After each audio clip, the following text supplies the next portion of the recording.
మమ్మీని డాడీని నిన్ను వదిలి వెళ్ళలేనురా. తలుచుకుంటేనే ఏడుపు వస్తుంది. చిన్నపిల్లలు స్కూల్కి వెళ్ళడానికి గొడవ చేసినట్టు అలా మాట్లాడతావేంటి మధు? స్కూల్కి వెళ్తే సాయంత్రానికి తిరిగి వస్తాం, కానీ నేను వెళ్తే సంవత్సరానికి ఓసారి కూడా రాలేను తెలుసా? ఇప్పుడు ఇలాగే మాట్లాడతావు. పెళ్ళైతే అన్నీ మర్చిపోతావు.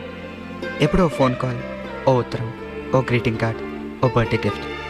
మెల్లగా అవి తగ్గిపోతాయి, తర్వాత ఆగిపోతాయి.